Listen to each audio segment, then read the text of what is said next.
सतलोक धाम TV को subscribe जरूर करें। नमस्कार सर। नमस्कार सर। सर क्या नाम है आपका?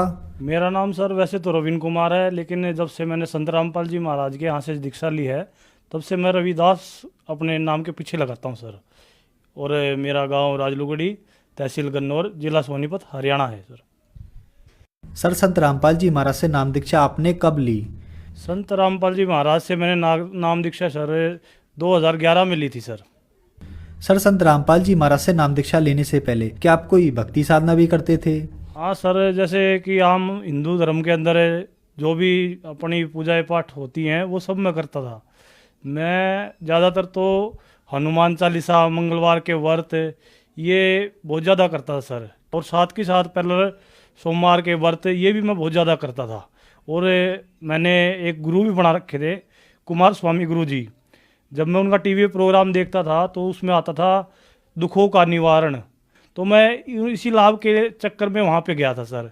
तो वहाँ पे जब मैंने देखा कि वहाँ पे तो एक तरह का बिजनेस है, वहाँ पे जो बुकें मिलती है उसके पैसे दो, वहाँ पे जो पानी लिया जाता है उसके पैसे दो, नीचे बिछाने के लिए उसके पैसे दो, ना ही कोई रहने की व्यवस्था, लैट्रिन बाथरूम की, यानी कि उनके समागमों के अंदर किसी तरह की कोई भी व्यवस्था मेरे को वहाँ पे ठीक दिखाई नहीं दी।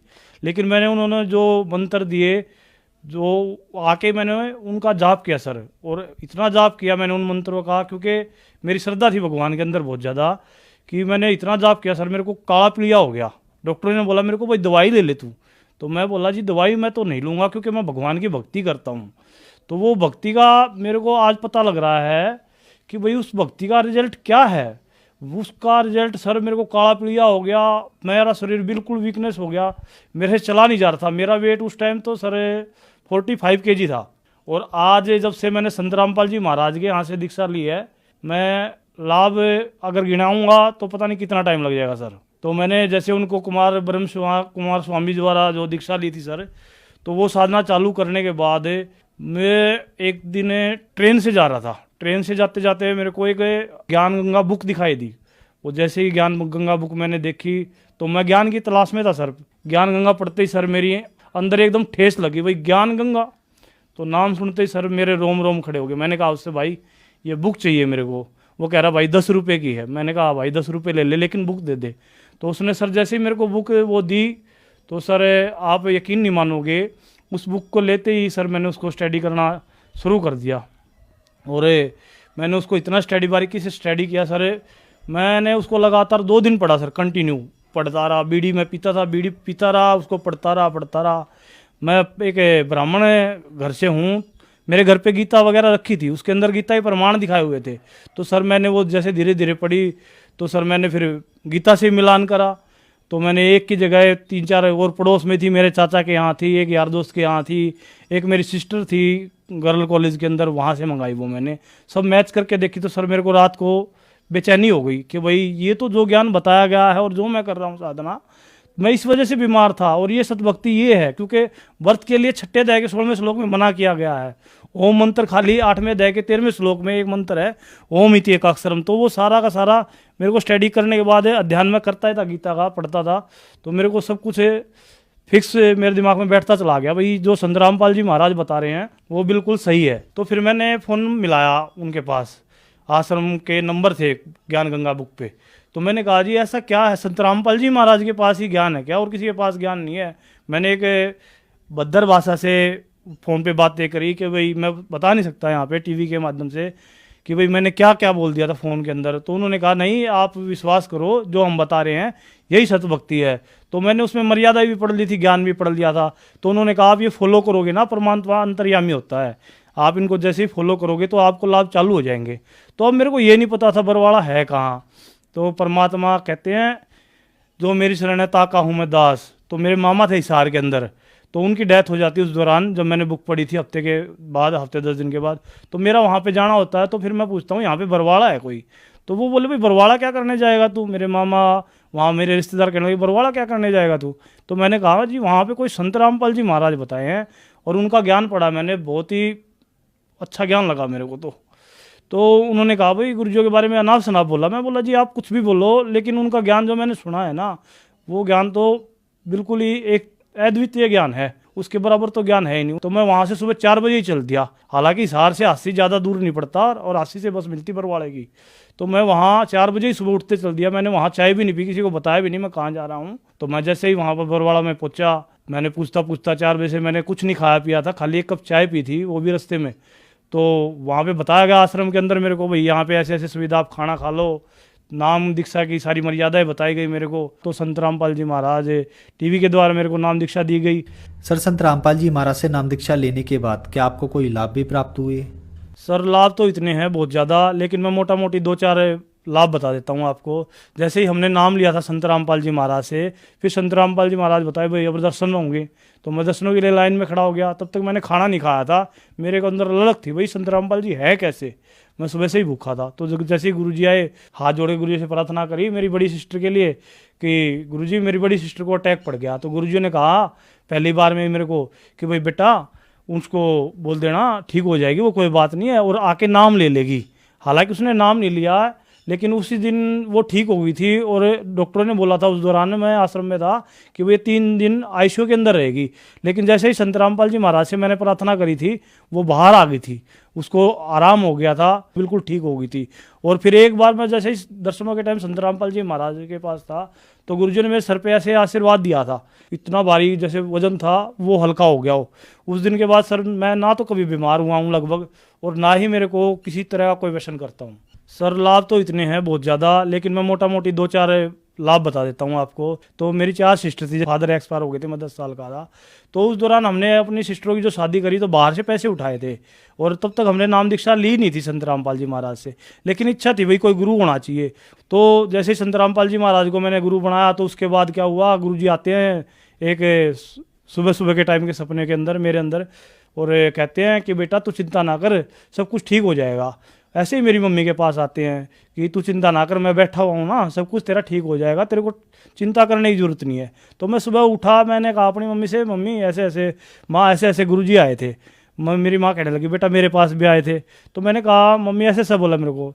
तो मेरी मम्मी ने कहा बेटा मेरे को भी ऐसे ही बोला है। फिर हम देख रहे थे भाई अब होगा क्या।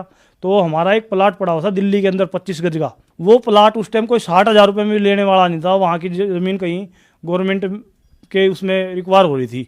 तो हम वहाँ उसको बेचने के लिए काफ़ी हमने प्रयास किए, लेकिन हमारा प्रयास सफल नहीं हो पाया। तो फिर उस दौरान वहाँ से एक फ़ोन आता है कि भाई आपको अपनी ज़मीन बेचनी है। हमने कहा हाँ बेचनी है। तो उन्होंने बोला भाई कितने की बेचनी है। मैंने कहा अभी 10 मिनट बाद आपको फ़ोन करता हूँ। तो मैंने अपनी मम्मी को बताया ऐसे ऐसे फ़ोन आया। तो मेरी मम्मी ने कहा बेटा 1,20,000 रुपये हमारे ऊपर कर्ज है, इतने का तो दूंगी। तो मैंने उसको कहा भाई 1,20,000 था, तो मैंने कहा उसको 1,40,000 दे देना जी। तो वो बोला नहीं भाई मैं 1,20,000 दूंगा।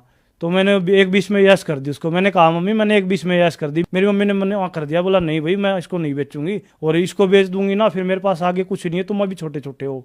तो मना करने के बाद ना वो बंदा सोनीपति आता था दिल्ली से, यहाँ पे सब कुछ लेके पैसे लेके आता है, कहता है ये लो पैसे और चलो कोर्ट के अंदर वो एफिडेविट वगैरह तैयार करवाओ कागज पे।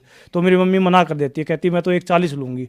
तो वो वापस चला जाता है। ऐसे करते करते वो ना प्लाट हमारा जो 60,000 में नहीं बिकना था वो 2 लाख का चला गया, और हमारा जो कर्ज था 1,20,000 वो तो फारिग हो ही गया, प्लस हमारे पास पैसे बच गए। फिर दूसरा सुख ये हुआ, मेरी मम्मी के पैरों से चप्पलें निकल जाती थी, उनकी रीढ़ की हड्डी से कोई नस वगैरह दब गई थी, और एक बार उनको हार्ट ब्लॉकेज की भी समस्या आ गई थी। 90% नस ब्लॉक मेरी मम्मी की थी, 2 प्रॉब्लम मेरी मम्मी को थी।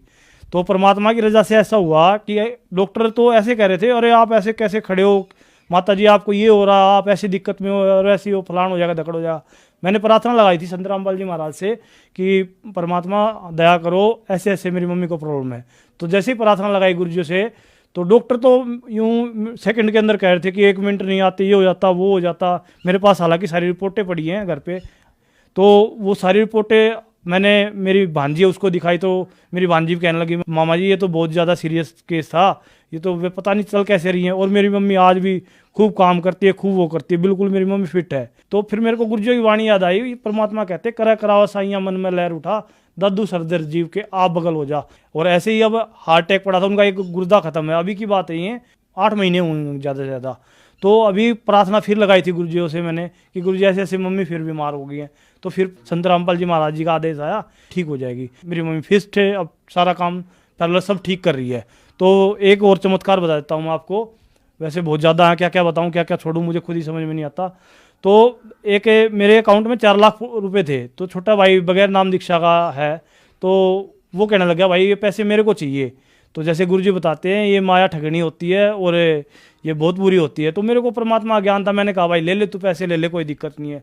तो मैंने उसको सारे पैसे अपने अकाउंट से निकलवा के 4 लाख उसको दे दिए। तो मेरी घरवाली बगैर नाम दीक्षित है, वो परमात्मा पे इतना विश्वास नहीं करती, ना भक्ति करती, वो उसकी रुचि नहीं है परमात्मा के अंदर।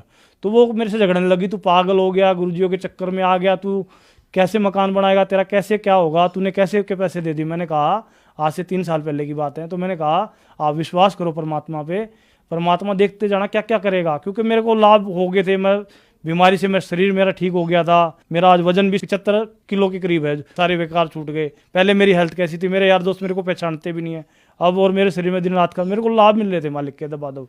तो फिर मैंने उससे कहा विश्वास करो परमात्मा पे, आपका मकान भी बन जाएगा। तो फिर वो ऐसे ही झगड़ती रहती थी मेरे से। तो मेरे पास 30-35 हज़ार रुपये थे और हमारी सिस्टर के लड़के की शादी थी। तो मेरी घरवाली कहने लगी मकान तो हमारा ऐसा ही है, रिश्तेदार आएंगे बोलेंगे कि भाई ये पता नहीं कैसे वैसे भक्ति की बातें करते रहते हैं और मकान इनका इतना बेकार सा है, खंडर सा है, और इस मकान को देख के तो सब मजाक बनाएंगे कि भाई इनके पास कुछ भी नहीं है। तो मैंने सोचा भाई घरवाली के प्रेशर से, तो मैंने सोचा चल मकान नहीं तो कम से कम एक ऐसा तो बना लेता हूँ जिसके अंदर कोई बाहर वाला आएगा गर्मी से बचा रहेगा, एक साइड सा डाल लेता हूँ। तो मेरा 31,000 रुपये का बजट था सर जी। तो मैंने वो 30,000 रुपये से जैसे मैंने पैमाइश करके गाटर सिल्ली वगैरह जो भी मटेरियल होता है कंस्ट्रक्शन का वो मंगवाने के लिए मैंने ये शाम को प्लानिंग सारी मिस्त्री से करके भाई सुबह लेके आना है। तो गुरुजी आते हैं रात को, तो गुरुजी कहते हैं बेटा ये रहने दे, ये करने के लिए तो वो बना ले पीछे वाला मकान। मैंने कहा गुरुजी मेरे पास इतने पैसे हैं ही नहीं। गुरुजी बोले तू चिंता क्यों करता, मैं हूँ ना। तो फिर मैंने अपनी मम्मी को तो मैंने कुछ बताया नहीं, मेरे को विश्वास था लेकिन परमात्मा में बहुत ज़्यादा। तो मैंने कहा कि मम्मी मैं तो मकान बनाऊंगा पीछे वाला। मम्मी बोली बना ले, मेरे पास तो इतने पैसे हैं 30,000 रुपये। मैं कहा 20-30 मेरे पास है, चल मैं चलाता हूँ काम। मकान तोड़ने के कोई 70,000 मांग रहा, कोई 60,000, क्योंकि 2-2 मंजिल बना हुआ था मेरा मकान। तो वो मकान परमात्मा की दया से मैं लेबर चौक पे गया तो 4 लेबर वाले आए भगत जी, पता नहीं परमात्मा ने कैसे उनके अंदर प्रेरणा कर रखी थी, उन्होंने मकान दबादब तोड़ दिया और मेरे मकान को सारा मकान तोड़ के मेरा 4-5 दाड़ियों में मेरा सारा मकान तोड़ दिया। कहने मतलब जो 50,000 70,000 रुपये मकान तोड़ाई के मांग रहे थे वो मेरा 7-5 ये लगा लो 400 रुपये दिहाड़ी थी। 4-5 दिन के अंदर 4 मजदूरों ने वो सारा मकान मेरा तोड़ दिया। और फिर मेरे पास एक रेत के लिए फ़ोन आया कि भाई रवि किसी को रेत चाहिए तो बता दे, मेरा यार दोस्त था वो लगा हुआ है। मेरा 2-3 रुपये एक फुट मेरा रेत आ गया सर। और ऐसे ही करके मेरा सारा मकान 14 बाई 14 के मेरे 3 कमरे हैं, 8 बाई 7 की रसोई है, पानी की फिटिंग है, सारे घर के अंदर प्लस्तर है, फर्श है सर। सारा का सारा मेरा जो खर्चा आया 2.25 लाख रुपये आया है। अगर कोई मिस्त्री जो होता हो वो सुनता होगा इस इंटरव्यू को कि भाई 14 बाई 14 के 3 कमरे और 8 बाई 7 की एक रसोई और 8 बाई 8 का एक स्टोर, छत पक्की और सारे घर में पानी की फिटिंग, बिजली की फिटिंग, ये सब मेरा काम भगत जी 2.25 लाख रुपये में हो गया है। ये आज के टाइम में 2 लाख में एक कमरा बनता है। ये बताओ चमत्कार नहीं तो परमात्मा क्या है। सर संत रामपाल जी महाराज से कैसे जुड़ सकते हैं? संत रामपाल जी महाराज से जुड़ने का तो वैसे परमात्मा ने बहुत दया कर रखी है। प्रचार सेवा चल रही है काफ़ी, वहाँ पे हम भी जाते हैं। जैसे ही हमें समय मिलता है अपनी जॉब से निकल के, पुस्तक सेवा, प्रचार सेवा होती है, सोशल मीडिया सेवा चल रही है, टीवी पे प्रोग्राम आता है, टीवी में प्रोग्राम आता है उसके नीचे नंबर फ्लैश होते हैं सारे के सारे पीली पट्टी पे। और जो भी आपको किसी तरह की कोई शंका हो या ज्ञान जानना हो तो सभी भाई बहनों से यही प्रार्थना है कि भाई जो आपके पास नंबर है फ्लैश होते हैं टीवी की स्क्रीन पे, आप उनको देख के SMS कर सकते हो। और जो भक्त आपको पुस्तक देने आएगा वो आपको थोड़ा और अच्छी तरीके से बता देगा, भाई देखो ऐसे ऐसे बात है और ऐसे लाभ होते हैं। हाँ, विषय समाज एक ये भी देखे कि भाई जैसे आज आप देख रहे हो कि गुरुओं की बाढ़ आई हुई है, अगर उनमें से एक भी गुरु ठीक होता है, वो भक्ति सत साधना होती, शास्त्र अनुकूल होती, तो समाज के अंदर एक परिवर्तन होना चाहिए, जो कि बिल्कुल भी नहीं हो रहा है। आप देख रहे हो समाज के अंदर क्या बुराइयां घर कर रही हैं। अब संत रामपाल जी महाराज द्वारा जो भक्ति दी गई है, आप देखोगे कि एक ऐसा समाज तैयार हो रहा है जो किसी तरह का व्यसन नहीं करता, दहेज नहीं लेता, किसी तरह के कोई ड्रामेबाजी, कोई आडंबर है ही नहीं किसी तरह का अभी, लेकिन उनके वचन से सारे काम हो रहे हैं और सारे भक्त वचन के अंदर बंधे हुए अपना काम कर रहे हैं। धन्यवाद सर। सच्चाई।